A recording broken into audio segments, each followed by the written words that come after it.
Medical School in San Francisco, and finally to Harvard, where he served as a lecturer in clinical psychoanalysis. Dr. Leary, at the age of 39, began experiments with psychedelics, specifically LSD-25. In 1963, Dr. Leary and Richard Alpert were dismissed from Harvard in order to curb the undergraduate interest in LSD. Dr. Leary established in Mexico the International Foundation of Internal Freedom, but the Mexican government demanded that he leave the country. He considers the current marijuana laws unjust and a violation of the Constitution, specifically the First Amendment guaranteeing the right of spiritual exploration, the Fifth Amendment guaranteeing immunity of self-incrimination, and the Eighth and Ninth Amendments. At approximately 10 minutes of 1, we will have a short break. Those of you who are interested in staying for a question and answer period will please move to the front. Microphones will be set up at either side of the ballroom to accommodate those who wish to ask questions. Our only request is that you make your question only a question and not a statement, so that as many people can ask Dr. Leary something as possible. And now it is my pleasure to welcome to the university Dr. Timothy Leary.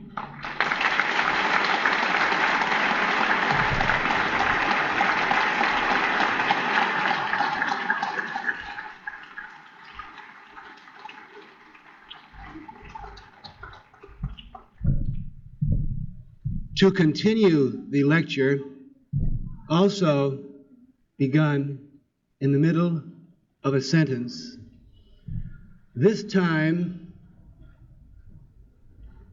at UCLA, Los Angeles, California, United States of America, planet Earth,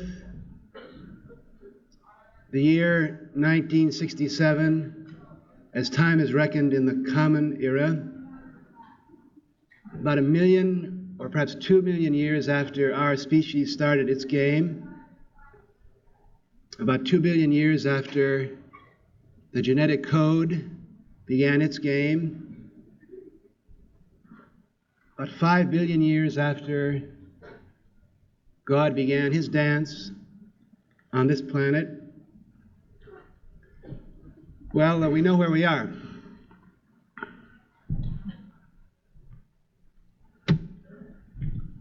The chemical I'm about to ingest is odorless, tasteless, and colorless. It's addictive.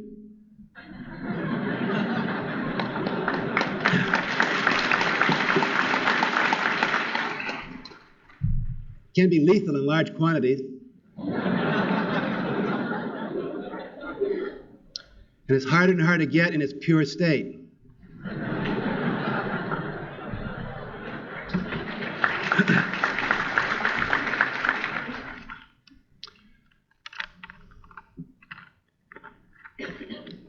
I have 3 things to say to you today. The first is that the only point of life is the religious quest.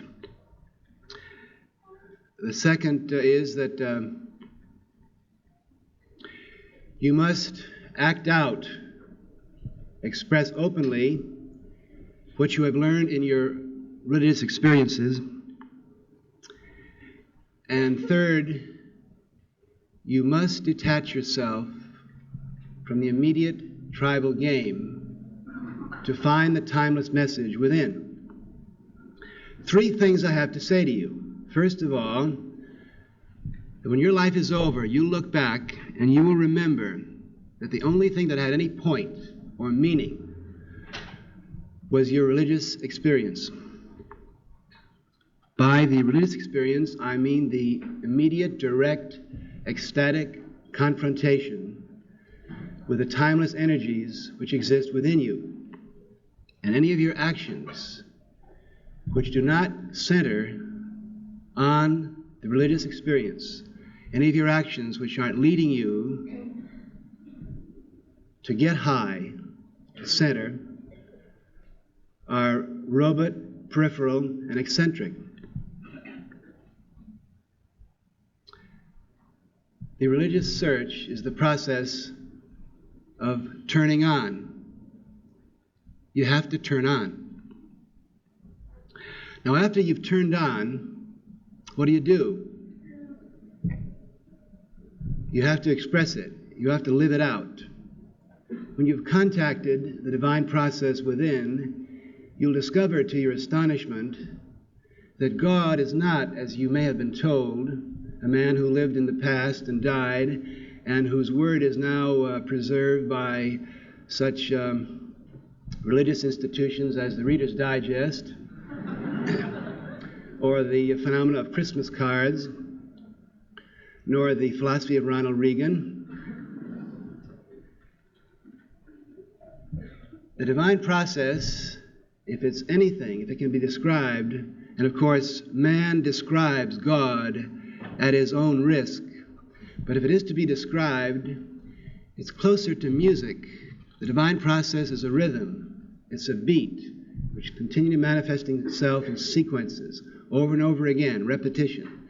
The same thing that's dancing in the stars, the same thing that's dancing inside the cells of your body, the same thing that's dancing inside the nucleus of the atom, the same problems of north, south, east, west, black, dark, invader, intrusion, escalation, water purification that we worry about at the political level. It's happening within every cell in your body. Indeed, every cell in your body is an organization of communication, defense, transportation, corruption, cleanliness, much more complicated than the city of New York. God's rhythm is expressed at every level of energy, and it's always sequenced, it's always cycle, it's always doubling back on itself. When you've turned on, you tune in on this beat, and then you have to start dancing, and the rest of your life becomes in tune with the rhythm that you're discovering within. After you turn on, you tune in. And you can't turn on and tune in unless you systematically, gently, aesthetically begin to detach yourself from the immediate tribal game, which is always anthill. And this process of detaching yourself, tuning in, we call drop out. You have to drop out. Now, it may seem eccentric to you that I, a middle-aged man, comes before you and tells you that you have to get religion. I'm a little astonished myself at being here and saying these things.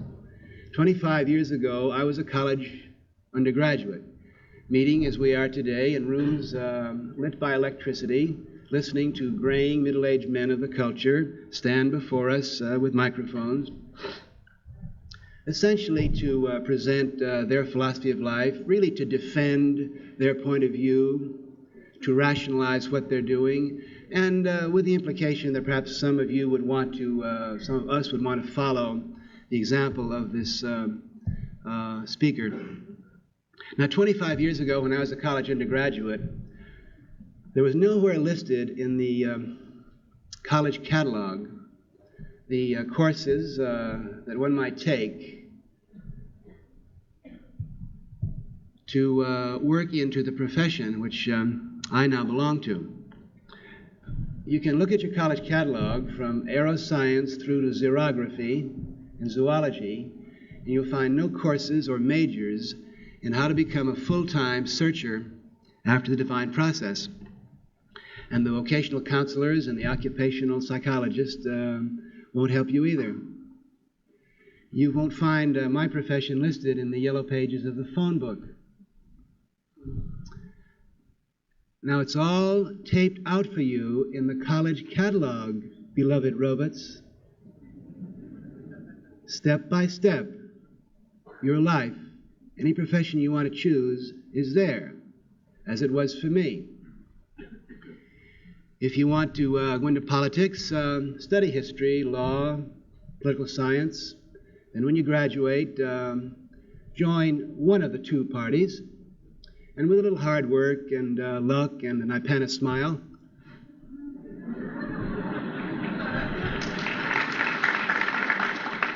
You may get to be mayor or governor.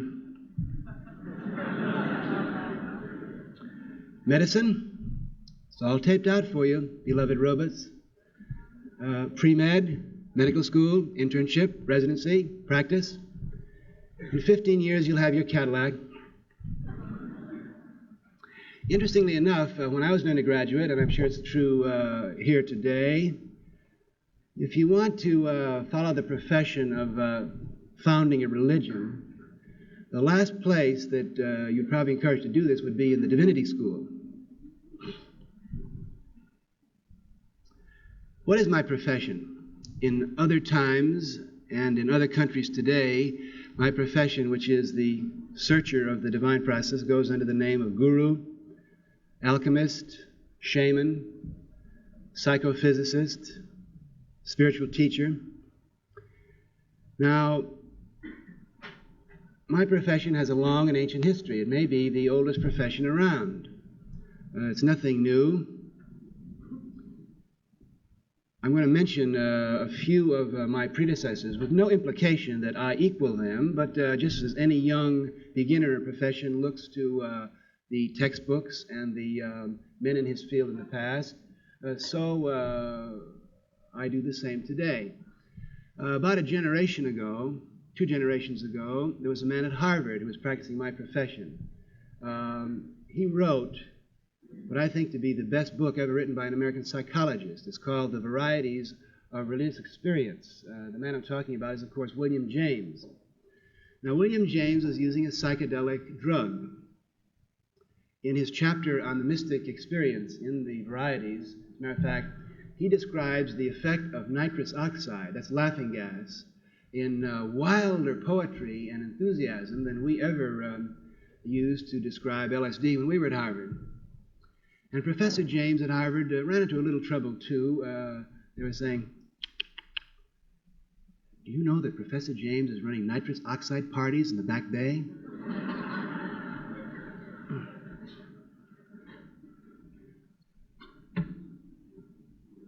At other times in the past, such men as William Blake, did you know he was a psychologist? Shankaracharya, the great visionaries and mystics of the Catholic and Protestant Church, the Hasidic thread throughout the Jewish religion, the Sufis of Islam, back to the Buddha and Lao Tzu. Their tradition of finding meaning within, of finding some method of turning on, of finding the divine process inside has been going on. It always runs along as a thread in human history, underlying the exploits of politicians and soldiers and legislators, but it's there. It's the most powerful tradition that men have ever passed on. There's something that most people don't understand about the visionary quest or the psychedelic experience. It's not just a glorious kick. Interestingly enough, there's just as much lawful regularity in the processes of consciousness which exist at many levels inside your nervous system and your cellular structures as there are in the forms of energy which we see around us. Just as the microscope 300 years ago opened up the possibility for man of bringing into vision lawful, regular sequences of energy which were hitherto invisible, so do the psychedelic drugs today bring into vision and awareness lawful processes, energy transactions which exist within inside the nervous system, which are just as real as the 3,000 words in the English language by which most of us define what we call normal reality. And I'm sorry to say that the procedures of my profession require just as much hard work, disciplined attention, and regular practice as do the disciplines of physics or chemistry or politics. The psychedelic experience is no shortcut. There's no instant mysticism, there's no instant psychoanalysis, there's no instant anything. Just as a person who first looked at the microscope could look at it and he didn't know what it was, so the initiate, the person who takes LSD for the first time, is whirled into a cellular, capillary, tissue, protein molecule universe that is completely incomprehensible to him. Now, when the microscope was first discovered, someone could look at it and say, ooh, amazing. bugs. An artist might look at a microscope and say, amazing design, I'll paint new pictures. The neurotic would look at the microscope and say, ooh, my mother-in-law. The guy from the establishment would look in the microscope and say, there's no place for us for this in our Bibles or medical tracts. Clearly, this is the work of the devil. Arrest that man.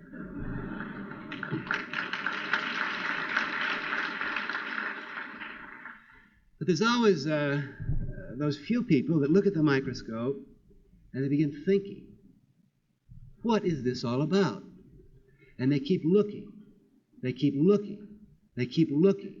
They look at a leaf. They look at a snowflake. They look at a raindrop. They look at a drop of blood from a sick person, a drop of blood from a well person. And slowly, painfully, after hundreds of observations and careful record keeping, they begin to detect some lawful regularities here. And they start drawing little designs.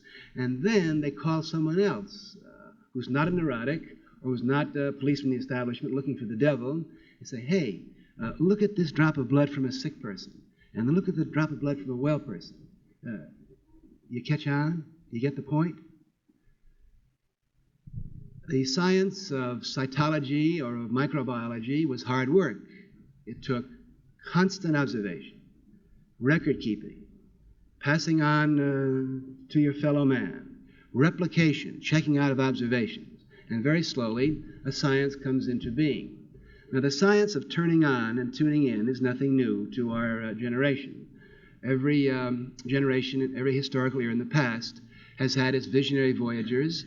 They've kept their logs, they've passed on their methods, they've passed on their observations, and we can check out the discoveries of the Buddha or Shankaracharya or St. John of the Cross, just as a student of physics today can check out Galileo's experiments with inclined planes. And you know, it happens to work.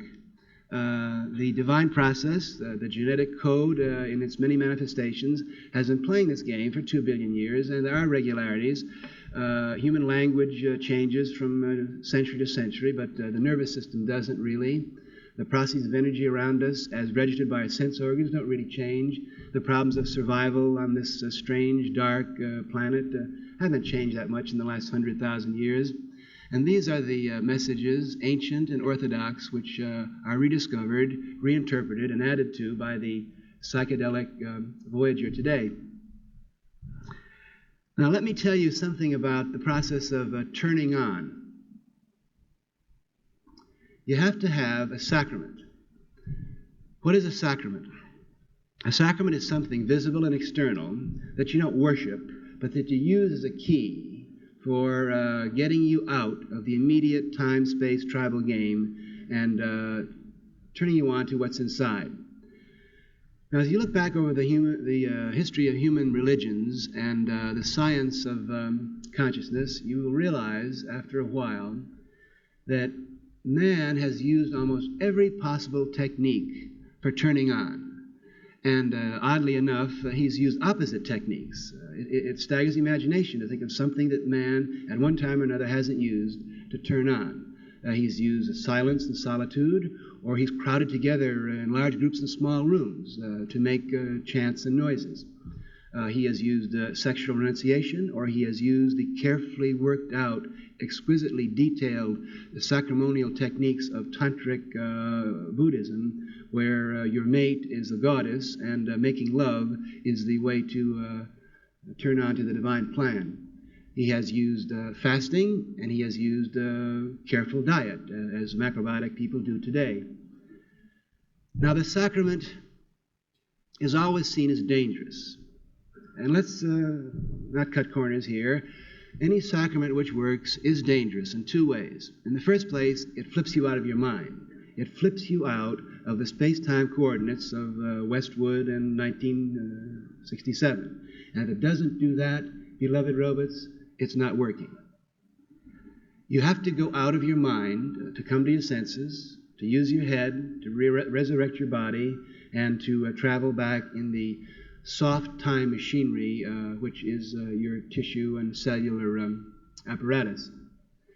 But the real danger of a sacrament which works is its danger to the current establishment. If the sacrament works, it throws into different perspective the rituals and the orthodoxy and the structure of the time. Now, over and over again, we've seen this operate in human history. The Buddha, 2,500 years ago, tried all the methods. After he dropped out of the palace, he wandered around, he fasted, flagellated himself, studied the Vedas. None of them worked because they'd been made too institutional. He sat down under the tree. You might call his turn-on technique the first sit-in. And he said, I'm going to stay here until I make it.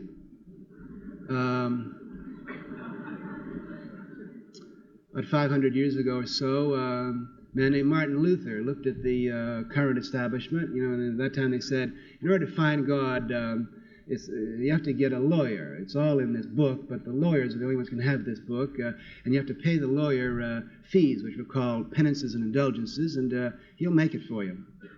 It didn't make any sense to Luther, and he said, we've got to drop out of that. He's looked around for a new sacramental method. The sacramental method is always a new technological device. The first time the fellow ran down and got a reed and blew through it to reproduce breathing, or took a skin and put it over a log and reproduced the heartbeat, the pulse of the universe, and he turned him on that way. It's always a new technological device which is seen as unnatural by society. In the case of Martin Luther, the thing that made his religion go was a very dangerous device, the printing press. You see, the printing press really pulled the rug out of the establishment, because the printing press meant that you could print the Bible in large quantities.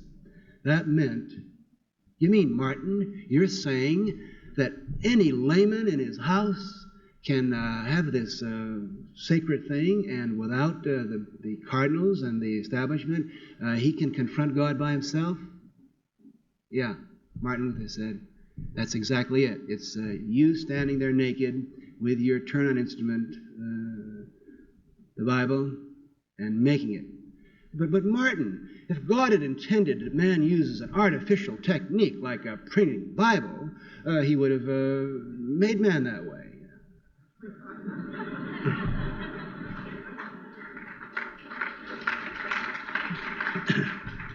Now, another thing about your sacrament is, if it turns you on, it confuses you. It's got to confuse you, because you're just not prepared by the tribal dialect for what you're going to discover. Unfortunately, I must announce to you, robots, that God doesn't speak English. He's been speaking English for about 400 or 500 years. Before that, he spoke Latin. Before that, Greek, then Sanskrit. The facts of the matter is, I read my cellular scripture. God's been talking cellular and molecular for hundreds of millions of years. And the biochemical phenomena is the key to deciphering what the divine process hath written. And remember, there's that regularity. You have to have maps, you have to have manuals, you have to have a guide, you have to be planned. Otherwise, you'll be very confused. And it's hard work, it's repetition, it's keeping your attention over and over again on this ancient voyage. Now, I want to give you a little illustration of this. The first time that I was ever turned on biochemically was by my father at the age of 7 or 8. My father was a dentist. I had a toothache. I went to his office, and he decided to take it out. And I remember he put that rubber mask over my mouth, and I saw his hand on the dial, and then zoom! I was at another level of consciousness. I don't remember too much about it, except I laughed a lot. I can speculate now as to what I was laughing about. But then, I could see his hand on the dial. He took me down, and I left his office and went to school and so forth.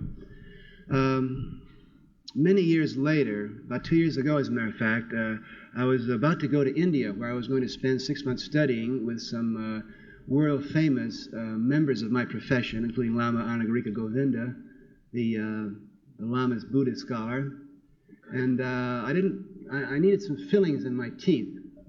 I didn't want to have a toothache on the banks of the Ganges. So I started going to a dentist in Poughkeepsie, New York, which is about 15 miles away from where I live. And I went 13 or 14 times, and the dentist used a consciousness-contracting drug. Every time I went, he'd shoot me up with Novocaine. Now, like booze, or like the opiate derivatives, Novocaine is a consciousness-contracting drug. It narrows attention down. You don't feel what's there. The psychedelic drugs, marijuana, LSD, peyote, open you up. They go in the opposite direction. You're much too aware of sometimes what's going on. So that I had several sessions with the dentist, and I had to go back one more time to have some scraping and cleaning. But before I went, Dr. Ralph Metzner, who has worked with us for about 7 years, he's a Harvard psychopharmacologist, had a terrible toothache, and he rushed to the dentist, and it turned out he had a wisdom tooth impacted, and it was a complicated operation, and the dentist used gas. And I'll never forget that afternoon when Dr. Metzner came back to our center at Millbrook, and he walked in. Now, Dr. Metzner had taken LSD about 100 times. He was the editor of the Psychedelic Review. He knew his way around the consciousness expansion territory, but he walked in and he fell down on the couch and he said, "Wow, forget about LSD." So the next day I had to go to the dentist. And I sat in the chair, and the dentist said, "Well, we're just going to do a little scraping. I won't use any Novocaine today." I said, "Doctor, how about some gas?" "Yeah, well, don't be silly. It's not going to hurt us." "Well, Dr. Metzner got to have gas." So he was humoring me, so he put the rubber mask over my mouth, and I could see his hand had a lot of black hair on it. And he turned the dial, and then rum! I was at another level of consciousness. Now, the point of this story is that the nervous system, the 13 billion cells in your brain, not to mention the intracellular protein ladder of memory, is highly structured. It's not accidental. There are absolute lawful regularities there.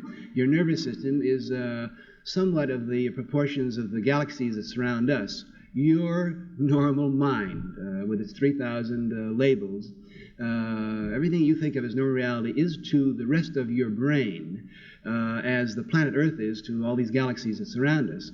And when you take a trip, you are going out of your mind, off this planet, into endless sequence of galactic possibilities, which have their own regularities. So, zoom, in the dentist's office in Poughkeepsie, I went out of my mind, and where did I go? I went right back to the dentist's chair at the age of 7 or 8. And I began to laugh. And I realized that everything that had happened in the ensuing years that I thought was reality was a dream. Because real reality was this particular cluster of neurons in one of these galactic interstellar spaces in my own nervous system. When you're there, that's reality. When you take a psychedelic drug and you're in your soft membrane of your ear, reality is sound waves. If you take LSD and you're into your eye, reality is this thunderous beat of light bounding off objects at the speed of 186,000 miles a second. These soft flower petal mosaic swamps of millions of rods and cones. So there I was. I was home again, and everything that happened between these two dental chair operations was a dream. But what an incredible dream. The detail. That I went to high school, and I went to college, and I went to World War, and I got my doctorate. Incredible, the detail. And then I went to Harvard, and I left Harvard.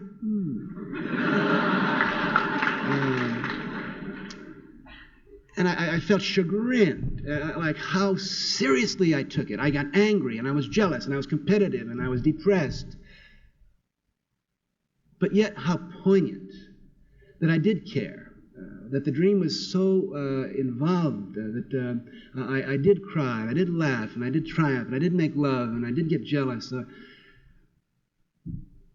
Well, if that's the way God designed it, what can I do? There was one fleeting moment when I thought I could jump out of the dentist chair and I could run down the street shouting, "Get me home, get me home, get me back to Millbrook, where I'm Timothy Leary." Then that seemed kind of untidy to have that dental napkin around, and I knew that he, probably, obviously, he knew more than I did, and he could get me back. I said, all right, I never thought that the revelation would come this way with black hair in his hand. But the beauty, the grandeur, the detailed exquisiteness of that was such that I'm ready to go back, Doc. Thy will be done. And then I see his hand in the dial again, and he took the mask off, and I looked up at him, and I said, whew, how long has this been going on? He said, what? I said, well, I just had, it was to me a deep religious experience. It challenged the essence of my paranoia and of my faith, and I saw the whole thing in a different perspective. And oh, well, yeah, I said, we give gas. People have nightmares and dreams. They see animals. That's nothing. You see, the dentist couldn't afford to have people having religious experiences in his office. Or they'd take his union card away, right? What time is it? Yeah.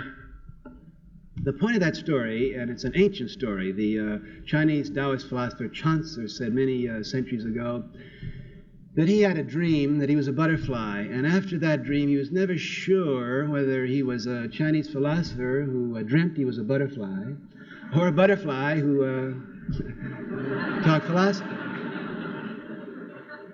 Because the terror of the situation, the terror of the neurological, ontological energy situation that we're flung into is that there are as many levels of reality as there are energy systems around us and structures and soft machines to decode this energy. That's both the terror and the glory of the human philosophic or religious situation.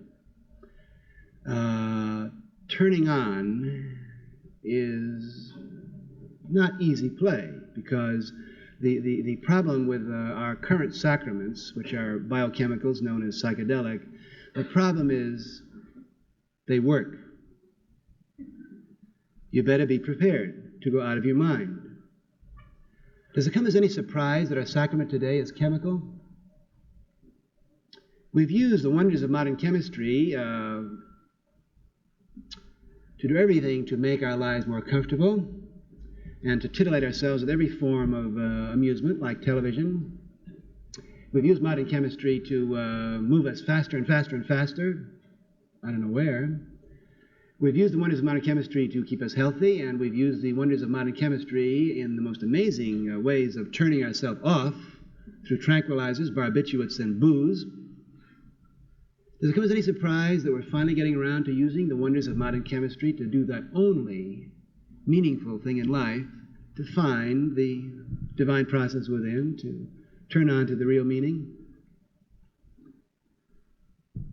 Now, after you've turned on, you have to tune in.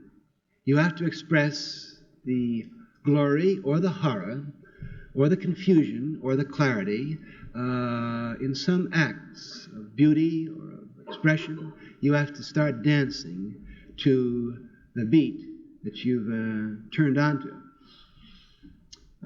It's no accident that we have psychedelic art today. If you look back, and it's what we're going through has been, it's been going on over and over again, the same cycle.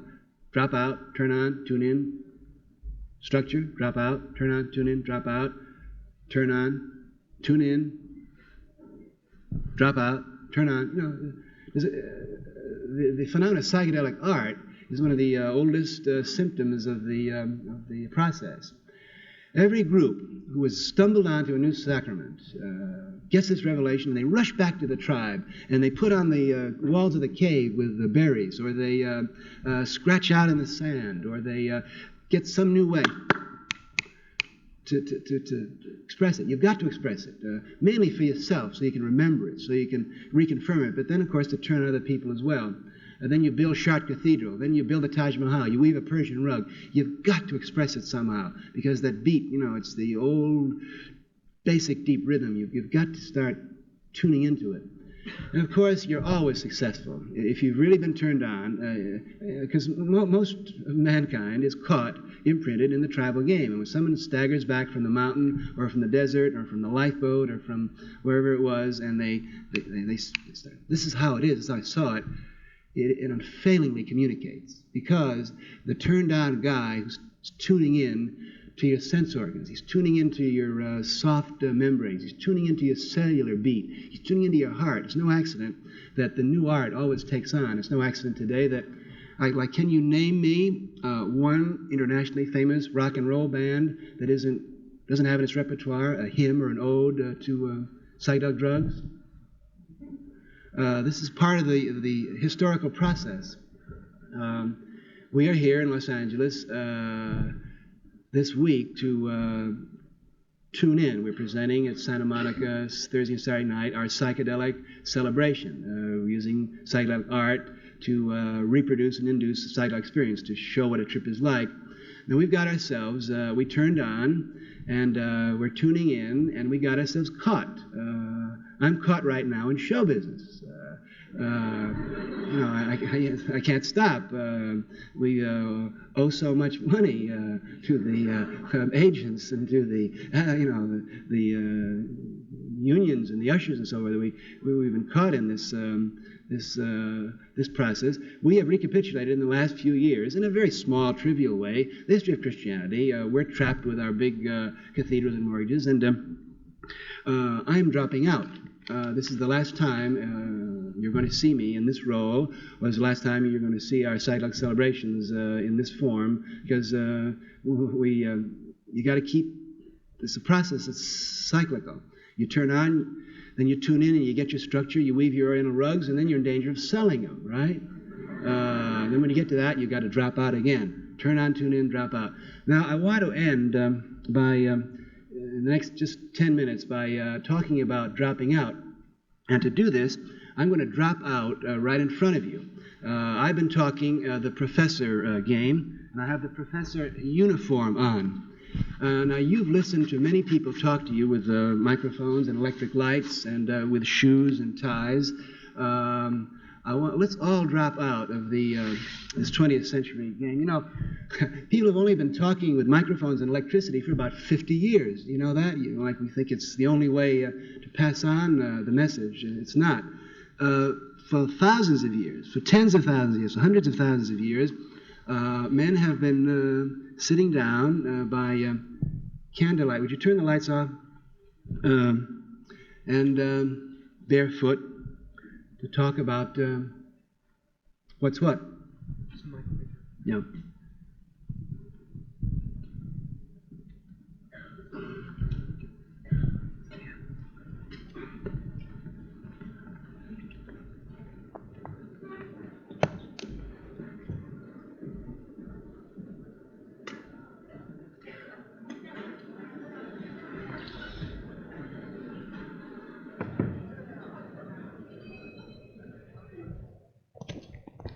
I am taking off my shoes and socks.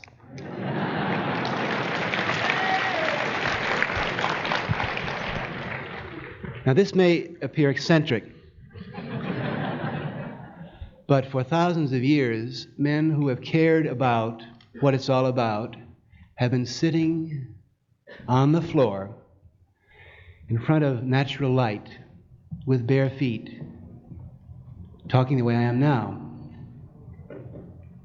It's the most ancient method of communication. It's sliding a little bit out of the 20th century electric atmosphere. And the message I'm going to pass on is the oldest message of all. Beloved robots, you've got to drop out. Now, I'll give you a little of my own personal history to illustrate this point. I was born a mutant. I was born perfect. I was born a Buddha. I'm an acid head. I'm a nucleic acid head. I talk to my cells, or I listen to my cells, and my cells tell me that the genetic code inside every cell in my body has been working for 2 billion years on what we might call improved product design. And my DNA code is like a Detroit plant design center. And for 2 billion years, my DNA code has been sending out consumer research, what you call RNA, nucleic acid messengers. How's the climate out there? Oh, a glacier's coming? Yeah, let's grow a little more hair in the next one. Oh, it's snowy out there, so they're eating us up, huh? Well, let's change the color this year to white. What is she like this millennium? Blue eyes? Okay, a little more blue in the next design. I was born the DNA code's best answer at the time to the energy system on this planet. I was born a mutant. I was born perfect at the time. And then what happened to me? Well, I fell into the hands of my mother and father. Mom and Dad went to work as quickly and relentlessly as they could to rob me of my Buddhahood and to make me into a good boy. At the age of 5 or 6, my parents did something which my genetic code thinks is quite deplorable. At that tender, susceptible age, they turned me over to some strangers who hung around a primary school pushing addictive drugs. The drugs were tribal symbols, and the drug pushers that hung around those primary schools were my teachers. I wonder if the same thing happened to most of you. You know, each one of you was born perfect. A complete 2 billion year deck of cards was in your hands. You were all born Buddhas. Don't you remember? And what happened? Probably the same thing that happened to me. The tension between the generations, young and old, is the oldest tension in human history, my cells tell me. Is particularly difficult today. At no time in human history are two generations farther apart than the people under 25 and the people over 50. Now, I'm here to preach harmony and union.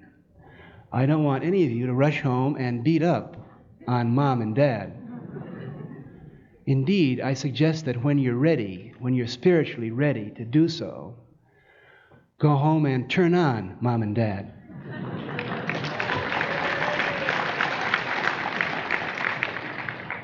Now, I'm quite serious about this. See, this is the ancient setup. Young versus the old. You've got to drop out of the old man's game. For thousands and thousands of years, aged and probably impotent men, east and west, have been sending young seed-carrying men out to kill each other. Why? To defend the chess pieces of status and external power that go along with menopausal mentality.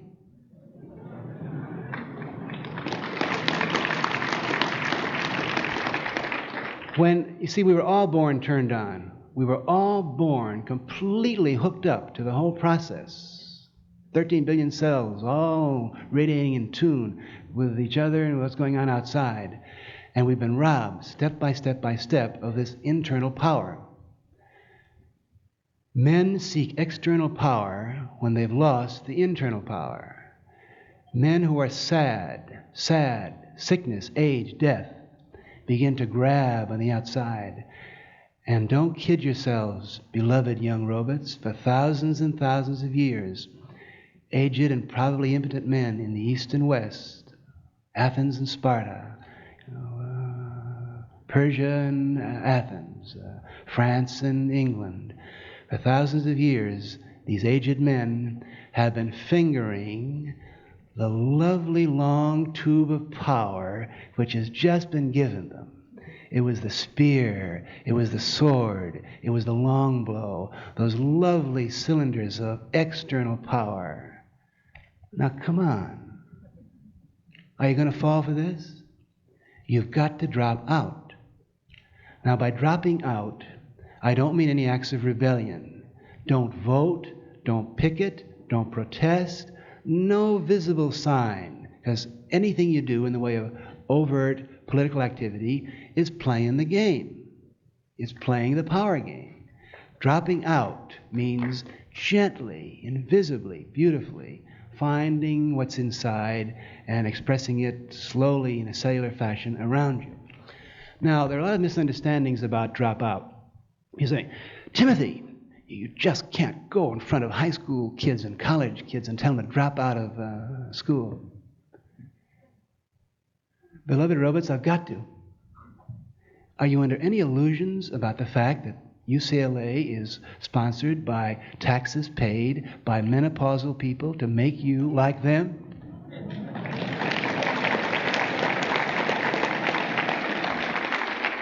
Now, another misapprehension here is that dropping out is an escape. People say to me over and again, middle-aged people with a scotch in their hand usually. This is all very interesting. I'm sure I'll grant you that you can find God and beauty and wisdom within, but it's an escape with LSD. The real way to do it is to slug it out here with mortgages. You got to do it through suffering. You've got to, that's the real reality, and there's no way you can avoid that. Beloved robots, that's the big lie. The real addictive narcotic process in this country is the establishment. Now, do you know what addictive narcosis is? I've never taken heroin, but I've talked to a lot of junkies. And they say it goes like this. You stick the needle in your vein, and then very quickly you fall into this kind of womb-like, gauzy cotton, pleasant situation where the things that go on out there, what's really going on, you don't care about. It's so cozy. It's so cozy, and it's always so pleasant, and all you want to do is to keep it coming. That's the only thing you're concerned with, is to keep this process coming into your vein that makes it so warm and soft and cottony cozy. You good boy, now you're in high school. Yes, now you get a little car. Isn't that nice? Doesn't that feel good? Yeah.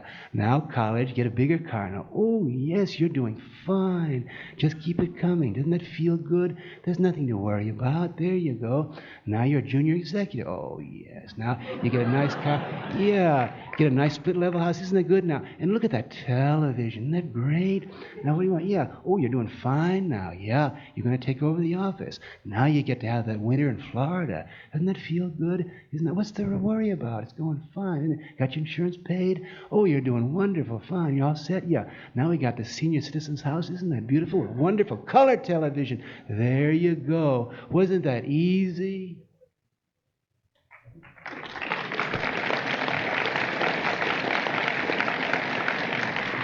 The real hard thing to do is to drop out. Now, what does dropping out mean? It means you come home one day and you say, I won't play it anymore, George V. I'm sorry, LBJ. I won't play it anymore.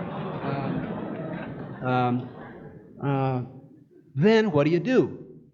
Then you discover you're a 2 billion year old piece of soft machinery on this strange and rather unfriendly planet. And where do you go from there? You really have to be creative. How are you going to spend the next 40, 50 years? How are you going to survive with this hostile species around you that are going to eat you up, push you down? What are you going to do? The dropout has to become creative. You have to start right at scratch, barefoot in front of a candle, and you figure out, where do we go from here? Dropping out has always been the toughest procedure. Staying in is the easy, addictive way. Now, don't vote. Don't take jobs. Don't belong to political parties. You know, remember back in 1962, we elected a peace candidate? Do you think it makes any difference who wins the fight in China? In Poland, the Catholic cardinal agrees completely with Gomulka that we got to keep dresses long and keep people working hard. I mean, menopausal mentality simply quarrels over who's going to run the show. But menopausal mentality wants to pass laws to keep you coming along. Now, what are we going to do with this older generation? You see, you young people are just about a majority now. Well, what are you going to do? Now, obviously, we can't, as the Berkeley radicals want us to do. You know, they've corrupted our motto, turn on, tune in, drop out in Berkeley now. They say, tune in, drop out, and take over. Now, I'm sorry, this is a menopausal mentality, and it grieves me to see young people who think they're far out and avant-garde and activists repeating these same old lines about power, student power, got to take over university. Like, what would Jerry Rubin or Mario Salvo do if they became chancellor? Well, the first thing they'd do would be ban LSD. Well, what are you going to do, you young people, when you start turning on and tuning in and dropping out with this enormous group of 50-year-olds who aren't going to give up power? We can't pass laws because we're not into that anymore, are we? The way it operates, the way anything that lives and grows operates, my cells tell me, is in the cellular fashion. We all start as a single cell. You have to do it yourself. Then find 2 or 3 friends. Then you've got the beginnings of a tribe. We're all primates. We're all tribal animals. Then very slowly you begin turning on other people. Now, what are we going to do about the older generation? I'm quite serious. The young people have got to go home and turn on mom and dad. See, here's what you do. On your next vacation, after you've started this process, you go home. Like who's going to turn on LBJ? See, I'm not going to do it. It's going to be Linda Bird. That may sound far out, but statistics, Time magazine says that 20% of college students today are using marijuana LSD. That's that last Time issue on youth. Of course, the percentage of youngsters who are using LSD and marijuana are centered in the better colleges. It's the Ivy League colleges, it's the California colleges, University of Chicago. There are very few problems with pot in Mississippi State Teachers College. We're bourbon drinkers, huh? So that means that the people who are running this country today, with their menopausal mentalities of escalation, de-escalation, credibility gaps, and so forth, the one thing that they've got going for them are their kids. And their kids, where the kids go to school? They went to school at Harvard, right? They went to school at UCLA. Didn't you, Linda Bird? So the dialogue's got to be, sooner or later you're going to have to come home and you're going to have to sit down in your living room with Dad. Hello, Daddy Bird. Son, would you like to have a drink? No, Dad. I don't think I'll have a drink right now. Dad, don't you think you've done enough? Don't you think you've worked hard enough now? You ran for the Senate 30 years ago, Dad. Don't you think you should rest, Dad? Why don't you, Daddy Bird? Why don't you just retire now and spend the 10 years left finding God? Come to your senses. Learn to use your eyes and your ears. Run barefoot on the beach. Can you do that? Now we're going to have to take away all your toys. UCLA students, we cannot let the menopausal mentality vote. Nobody over 50 should be allowed to vote. They shouldn't be allowed to have power. They shouldn't be allowed to have cars hurling around. What's a 60-year-old lady doing in a car? She should be sitting somewhere out in the meadow, smoking marijuana.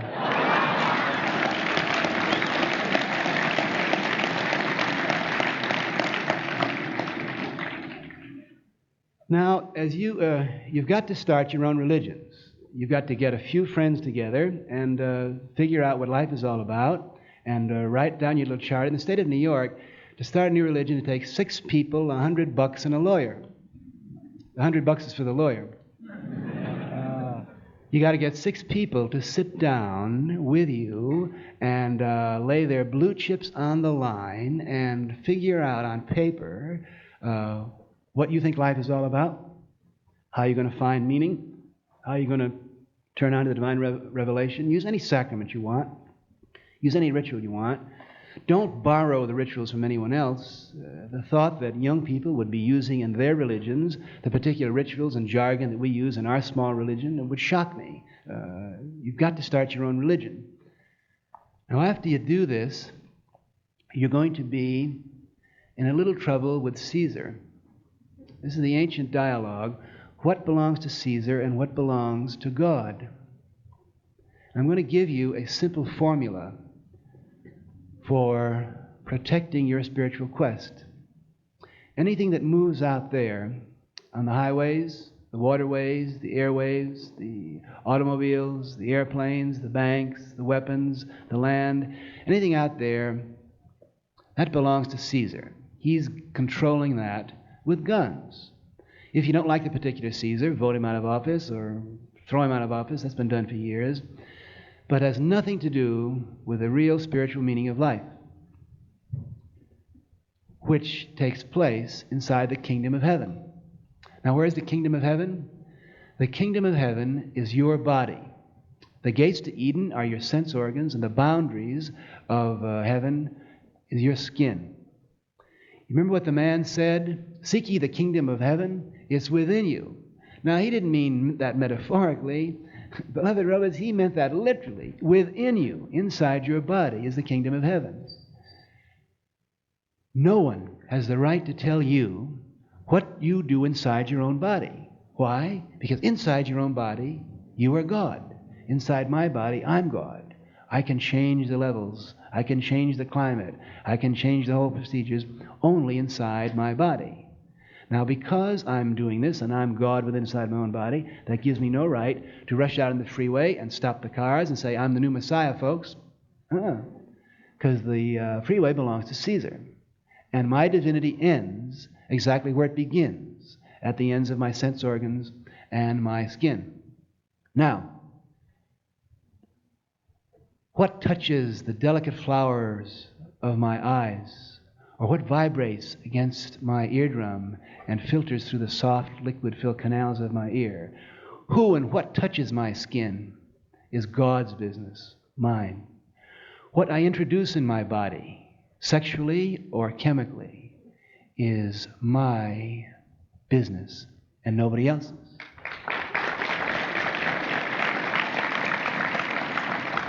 Now, at the present time in the United States, there are lots of laws telling you the color of the person you can introduce in your body. That's called miscegenation laws. They're profane and they're irreligious, and they've got to be disregarded. There are lots of laws today in the United States governing what you can put inside your body to change your consciousness. These laws are atheistic and violations of the sanctity of the human body. Now, Big Brother in Athens, Rome, Washington, FDA, FBI, public health, he's always interested in our welfare, right? He can say, but we're doing it for your own good. The color of the person that you go to bed with or the kind of chemical you put in your body is our business because we want you to be happy, healthy robots. Sorry, FDA, FBI, Mr. Rome. Now, what you can do, Mr. FDA in Rome, is this. You can put a label on the package. And you can send FBI, FDA lecturers here to lecture to us, fine. You can put the message, the warning on the package. Even if I want to kill myself, it's my business. Because is there one myth or one religious, theological system in human history that didn't allow God to end the universe? Whether it's Vishnu taking his divine sleep, or the God of the Old Testament thundering it down in fire, or just you turning the button off because you're coming back. It's an endless, timeless process. Don't worry about that. If I want to kill myself quickly through cyanide or slowly through Camel cigarettes, it's my business. Now, Mr. Big Brother in Washington, Rome can put the label on the package. He can say, warning, cigarette smoking causes lung cancer. Okay? He can put, warning, cyanide causes death through stomachache. He can put, warning, LSD causes death, rebirth. Good. Warning, marijuana brings you to your senses. No!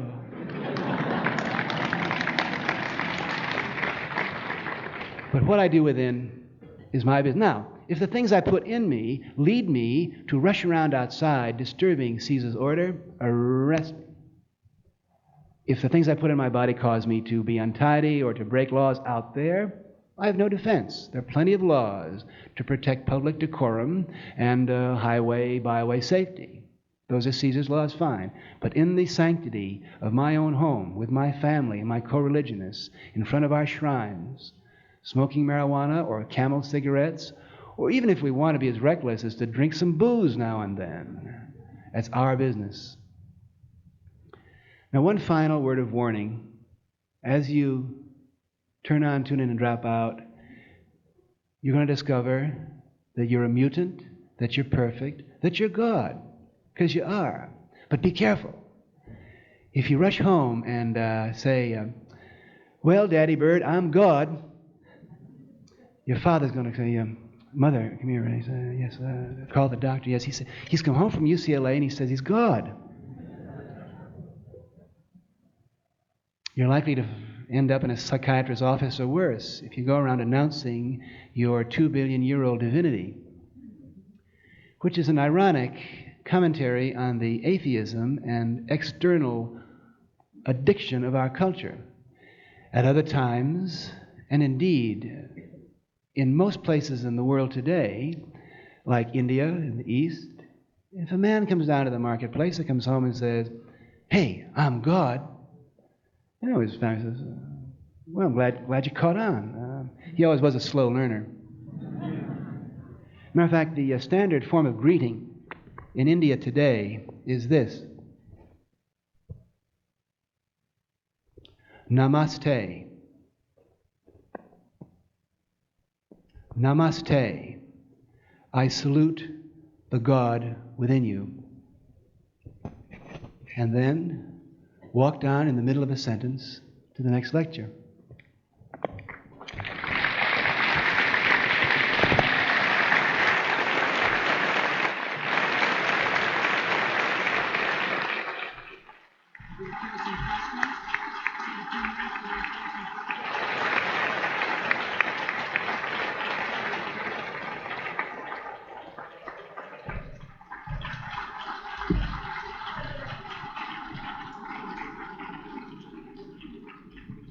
We'll take about a 5-minute break for those of you who are going to move around. There will be time to ask questions. There'll be microphones set up at the side. Give us a chance to get ready. We'll be ready to go in about 5 minutes.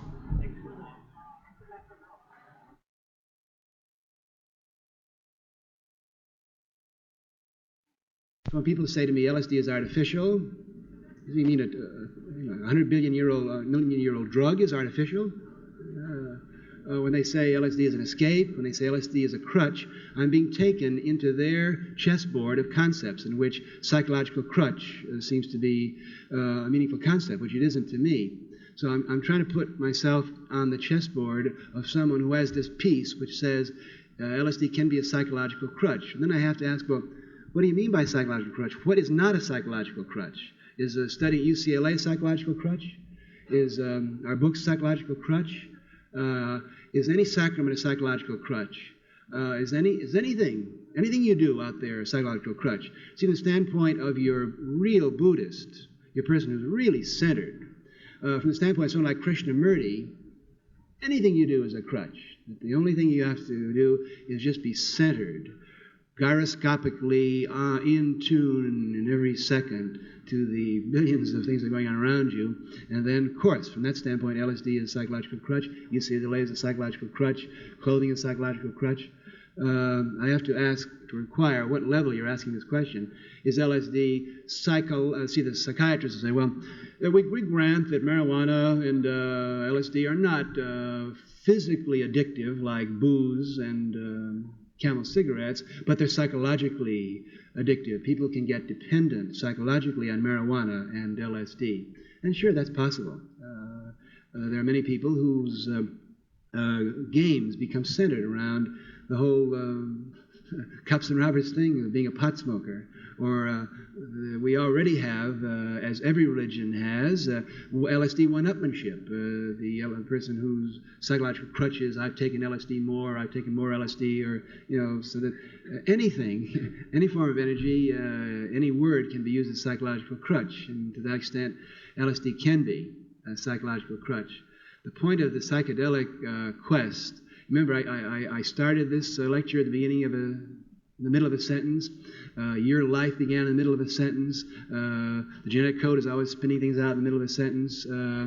It's the continual process of turn on, tune in, drop out, turn on, tune in, drop out. As soon as LSD becomes a psychological crutch to you, take LSD. The crutch will be gone. Yes. I was wondering what you, when you say the term dropping out, I want to ask you why you are if you were going to drop out, why are you so involved in the game right now, in the process of making money and going to nightclubs and performing your psychedelic rituals? I also want to ask you why... Wait, let's ask that, and then let me... Okay. And then I'll give you a second question. I don't perform in nightclubs. Not that I have anything... I think that a religious service could be held in a nightclub. The new religion always starts, you see, with those three groups: the young, the creative artists who are dissatisfied with society, and with the minority groups of color. The Christian religion, didn't start in Canterbury Cathedral. It started in the low-down, offbeat galley slave meeting places. The new religion always starts in the Lower East Side. Then, as far as making money, I wish that were true. The reason, as I say, that we're continuing this one cycle of celebrations that we contractually agreed to is so that we will break even. We're a nonprofit organization, and no personal monies are made. Now, why do I do this at all? Frankly, it was a mistake. We got led step by step into this large hall where you advertise and you have to have publicity in order to fill it. That was a terrible mistake, and we'll never do that again. It happened. The way that happened was that we had been working on psychedelic art techniques at Millbrook, and we were running summer sessions, and we were becoming more and more effective because, believe it or not, we're God intoxicated. You've got a tough minority group on your hands on us because to us, we're in touch with the divine presence. So we developed this psychedelic art, which really was working. And then we said, well, we'll take it down to New York City and turn on some other people there. And we couldn't get a small theater, and we got into a large theater, and the most terrible thing happened to us. We became successful, and Variety had headlines, Doc Leary grosses $10,000 a week. And the critics uptown, Broadway, came down and said, ooh, it's a new Andy Warhol type of happening. Everyone's got to see it. And they said, come on, to build a big cathedral now, so many people want to get to Chartres, come on, you got to build a big temple for all those people in Delhi. But of course, then you got to have to get the lumber and the ivory and so forth. Oh, now you started this. Your next celebration's got to be, because thousands of people want to see it. So then you got to spend more money for it. It was all a mistake. We're sorry we did it. We've learned from it, and we're dropping out. As I say, this is the last time, this particular tour is the last time you'll ever have the opportunity to see our Taj Mahal Canterbury Cathedral, because we're dropping out of it. Now, you had a second question. I want to know, do you think that you could attain the place where you are now without any education? You said that you were born a Buddha, and then your parents deformed you, so to speak. And I was wondering if you are condemning your education and telling us to drop out of school so that we can't reach the state that you're in our own selves. Oh, listen. Of course, take everything I say with a grain of salt. Nobody really knows. Don't listen to whatever anyone tells you to do about putting who or what you put into yourself. Be very skeptical. But I feel sincerely that because I was thrown into the hands of primary school teachers who were complete strangers to my parents. I was an anonymous little robot. That's 5 or 6 years old, my busted brown collar. They put me into the hands of the complete strangers. They didn't know who that first grade teacher was, with all of her fierce commitment to make me a good boy and to make me into a good little robot. Yes, I feel that the educational process I went through lost me about 30 years. And if someone had told me, as we, the psychedelic religionists are telling our kids, don't do that, don't go through that. Every symbol that you learn, see, you're hooking up, it's a neurological loop in your nervous system. Every symbol is a weight, and every one of these symbolic connections, red, white, blue, 2 times 2 is 4, you think that's great, but you're also, these become heavy molasses, conditioned reflex chess pieces. It's very hard to break out of 2 times 2 is 4, red, white, and joy. Ooh, joy, no, red, white, and blue. Be very careful. Be very, very careful of what symbol connections you put in your nervous system, because your teachers literally are training you to be symbol junkies. Every time we teach our kids anything, we teach them the way out of the symbol. Don't ever teach anyone a symbol that you don't have the antidote for. And I must sincerely answer your question. Yes, I regret very well, it's my karma, but our kids are taught what I'm telling you at our center at Millbrook and in our religion, which numbers about 360 people. We can't let it go beyond 360 because it's a nice round number. And how can you possibly have a religion of more than 300 or 400 people? How can you possibly turn on and share the divine process with more than 300 or 400 people? So how can you possibly have in your religion more than that? But the people in our religion have children. We have 15 children that live at Millbrook right now. Every one of those kids over the age of 6 has had a psychedelic drug experience and is taking psychedelic drugs as regularly as Catholic children go to confession and communion. These kids are being taught what we believe, that education is a narcotic addictive process which will make an anthill robot out of you. And we may be wrong. Take what I'm saying with great skepticism, but we are living consistently by what we have learned in our psychedelic experiences. We're passing it on to our kids, and our kids at 7, 8, and 9 are making discoveries about the nature of reality that it took Western civilization about 2,000 years, Immanuel Kant, to work out. And we may be wrong. We're a social experiment, as any new tribe is, as any little band of mutants are. And that's how we see ourselves, living in a feudal society where we pay feudal dues to Baron Rockefeller of New York and to the king in Washington. We're living by our wits, as tribes have always done in feudal societies. We're an experiment. We may be all eccentric.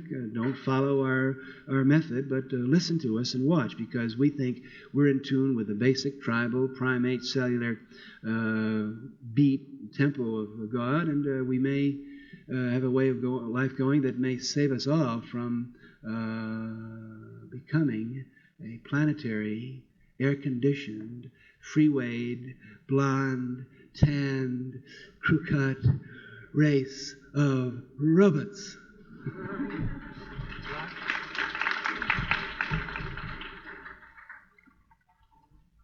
Say that the process of turning on, tuning in, and dropping out is eternally cyclic or repetitive.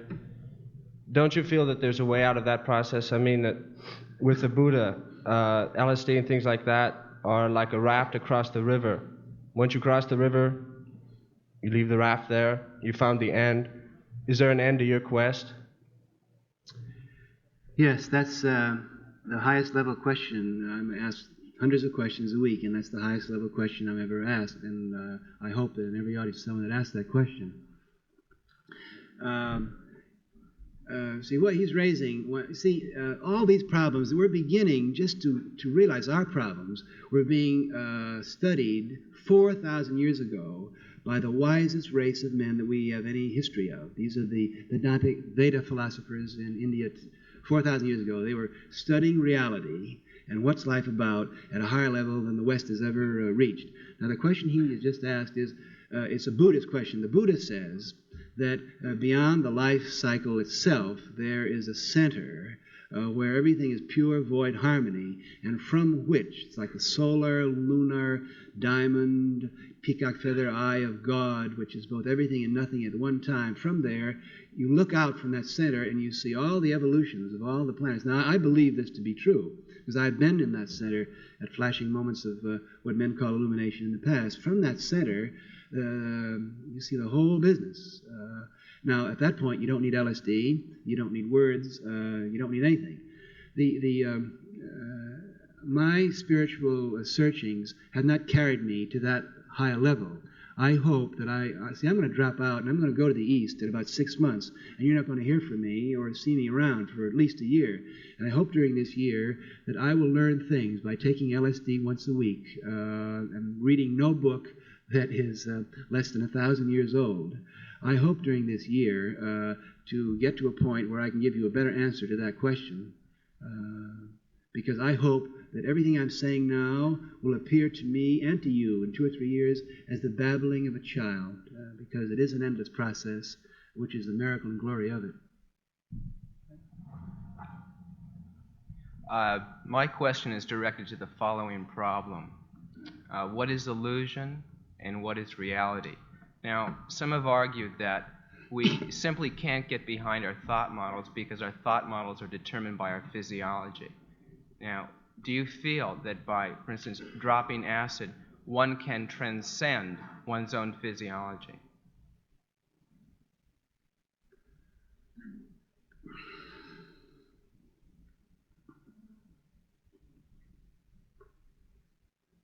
No, I don't. LSD is a highly complicated biochemical phenomena which obviously interacts with the nervous system in very powerful ways, and I think does shake up and disturb and open up protein memory molecular chains, which probably are not neurological, but I think are intracellular. But you're still within physiology. See, you have to accept karma. Karma, to an Orientalist, is the fact that your seed was planted on this particular slope so that your branches and twigs and whole structure was lopsided because of the fact that you were born in the United States in the 20th century with a particular concept, because you were born in this kind of a body. If you were born 50, 100,000 years from now, you would look back on us the way we look back on the early cavemen. This is all physiological in addition to social, political, and personal karma. Now, I think that we always have to accept the fact that we see the whole process from within this transient physiological instrument. It is possible to get this instrument tuned in to such a point by using sacraments like LSD that you're in touch with cellular, genetic, and even meta-living phenomena.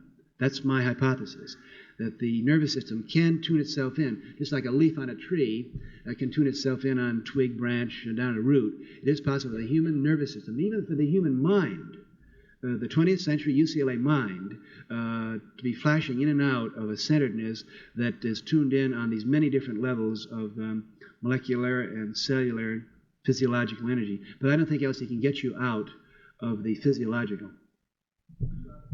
Yes, I would like to know if go on with that? No. I would like to know if you've noticed any lessening in your ability to verbalize after taking a lot of acid. The question is, I think, have I noticed a difference in my pattern of verbalization since I've taken LSD? Well, it's very difficult to... it's very difficult for me to answer a question about the effect of LSD on my own personal game. First base, I'm an Irishman, and Irishmen are giving to talk a lot in wild, poetic, imaginative fantasies. Also, I'm talking about farther out things, and when I talk to an audience today, I'm aware of the fact that I'm just not trying to talk to two levels of consciousness, symbol awareness, as I used to when I was a professor, and to keep you from slipping into another level of consciousness, stupor.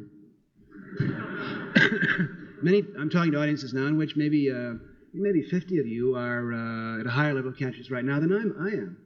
Any of you have had a martini to drink today are at a lower level, but maybe some of you smoke marijuana today, in which case you're aware of a lot of things that I'm not aware of around us or in the tenor of my voice and so forth. So I am talking in a much more incoherent way. Many people say, I would say whiskey-drinking reporters often say of my talking that I'm incoherent. And I agree, because I'm talking in circles. I'm talking in cycles. I'm talking at many different levels. And in the McLuhan sense, I don't use subject-predicate paragraphs. Now we turn the page and go to the next logical sequence. If you ever talk personally to Marshall McLuhan, he's a fascinating talker, in addition to being a Celt. He starts talking, and he gets right off the page and off the line, and he's talking, and it sounds like prose that should be written, but he's just stringing these pearl beads of words around, which, come on, Marshall, be logical. You're supposed to think in subject, predicate, paragraph, period, change the thought. Life isn't that way. So I think I am more incoherent, but I also think I'm much more creative, according to my own chessboard, than I was before I took psychedelic chemicals. Dr. Leary, implied in my last question was an underlying question. That is, all right, since man can't transcend his physiology by dropping acid, then how does one know, for instance, if a particular vision or a particular experience, say, isn't merely just an illusion that we need to see? Illusion what? An illusion that we need to see. Pardon me. You mean the LSD religion? Well, not only the LSD religion, but other things perhaps that one might experience through dropping acid, not necessarily religious things. But assuming that our physiology does determine our thought models, how is it possible to know if that isn't merely another form of illusion rather than reality? Well, in the first place, I don't go along with the terms illusion, reality. I think everything is real. I think Webster's dictionary is real, and all the words in Webster's dictionary are real. They're little wiggles of black on white. They may not have no connection with any other level of reality. But my definition of reality is there are an infinite numbers of realities which are defined as different patterns of energy decoded by different structures. So I think that what goes on inside the nucleus of an atom is a reality. It's a reality that's invisible to us. What goes on inside your body is invisible to us. One level of reality is the symbolic mind that we were taught in college and in high school. The glory of the situation to me is that you tune in on more of these levels and you harness them up. It's a bead game that we're playing. We're trying to be able to register and incorporate and integrate and coordinate many, many different levels of reality. But it is a game. The LSD religion, which is going to be the orthodoxy in this country in 10 or 15 years, is a game. I think it's a much higher level game and a much broader game and a much more harmonious divine game than the one that's played out in a whiskey-drinking culture. But it's still a game. And people in this room will see within 10 or 15 years an LSD orthodoxy. The LSD game is going to go the way of every other game. There'll be a psychedelic commission in Washington which will be passing down directives saying students are forbidden to take LSD 100 until they pass marijuana 1A. At that time, you'll realize what's happened, and you will not let that happen. You will just move on. I'm very optimistic about the evolutionary process, and I don't want you to buy this. This is my testimony of sheer romantic faith. I happen to worship the DNA code as the most complex manifestation of the divine process that I can understand. I think the DNA code has been doing this for 2 billion years, always by the skin of its teeth. The DNA code is always down there, inside the nucleus of every cell, spinning out this wonderful variety that we call every form of life, vegetative, mammalian, and so forth. I think the DNA code is continually freaking itself out and surprising itself. Oh my God, we made too many of them and they're eating them up. So we have to balance it out. It's an incredible game when you see what the DNA code is doing. It always comes through with the right solution. It's always, well, we say that one. And it's always eating itself up in this incredible conversation that it's having with itself. And it's basically unified. It started 2 billion years ago, we're told. I think that the genetic code always produces the particular molecule it needs. The language of DNA code is molecular. It always produces the vitamin, or it always produces the particular chemical that's needed.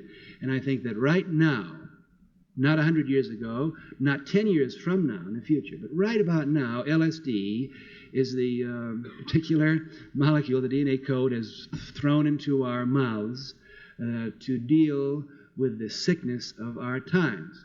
because we need something like LSD to wake man up, or he's going to really offend the genetic code. Now, in 10 or 15 years, LSD won't work anymore. It'll be corrupted, it'll be a game, and then the DNA code, I have complete faith, will develop, open up our nervous system a little more to solve the problem again. But there's no illusion. It's all real. At every level of reality and every level of energy, it's real. And one thing that disturbs people in my profession is that some people get turned on to one level of reality. You can get turned on to your eyeball. And like the first time you take LSD or sometimes even marijuana, you become so entranced with vision. It's all alive. It's all, of course, alive. It's a light bouncing into your retina at the speed of 186 miles. Do you think there are things out there? There's nothing but light that hits your eye. Then they become so involved with retina that they build a whole system of that. Mandala. The only way to find God is through mandala and through training the eye and centering, or through breathing, or through mantra chanting, or through hatha yoga and posturing, or through sacred dance, or through the Bible, or through my particular, through the sexual chakra, or through the heart chakra. If you study the history of my profession, you'll find that at times the psychedelic scholars have said that every organ of the body is the only way to find God, and we'll kill anyone that disagrees with us. But there are many levels of reality.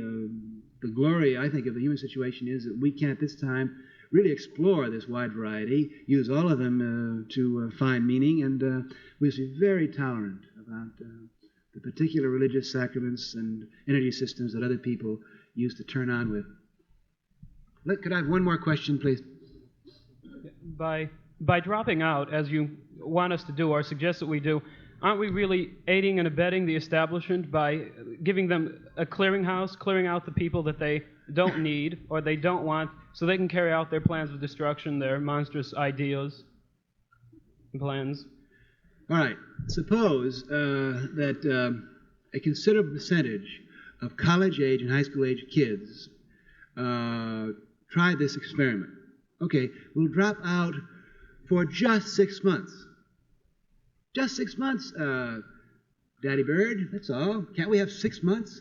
Is your society so brittle that you can't let high school and college kids just take a breather for 6 months? That means, Daddy Bird, we won't be going to high school or college, so I don't know what those teachers are going to do. We're not going to join the army for 6 months. We're not going to fight. We're not going to picket. We're not going to do any social game, just for 6 months. Would that whole shaky system slide to a halt and crumble? We won't, in the next election, everyone under 30 just won't vote. No, I'm sorry, I can't see any difference. My cells don't respond to you, Governor Brown, or to you, Ronald Reagan. Sorry. I'm voting it should be Bob Dylan versus the Rolling Stones, maybe. 6 months. Try that experiment. 6 months. The kids just surfing the beach. Just 6 months. You see what would happen. How can they fight a war without you? Matter of fact, teenagers support the businesses. Why? What would happen to all those shiny convertibles from Detroit if the teenagers just said, nope, we won't ride in cars for 6 months? What about the oil business? Well, oil politics runs the world. Behind LBJ is the Texas oil men. If the teenagers didn't burn up all that oil, the world would stop, wouldn't it? Try it.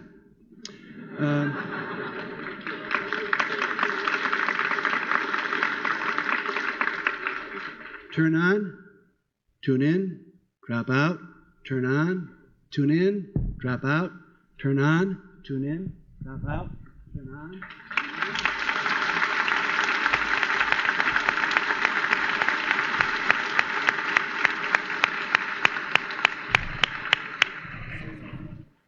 It was like we was both back in the older times.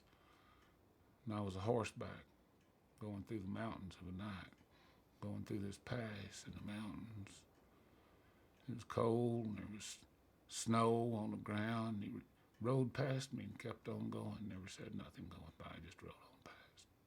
He had his blanket wrapped around him, his head down. When he rode past, I seen he was carrying fire in a horn, the way people used to do, and I could see the horn from the light inside of it, about the color of the moon. And in the dream, I knew that he was going on ahead. He's fixing to make a fire somewhere out there in all that dark and all that cold. And I knew that whenever I got there, he'd be there.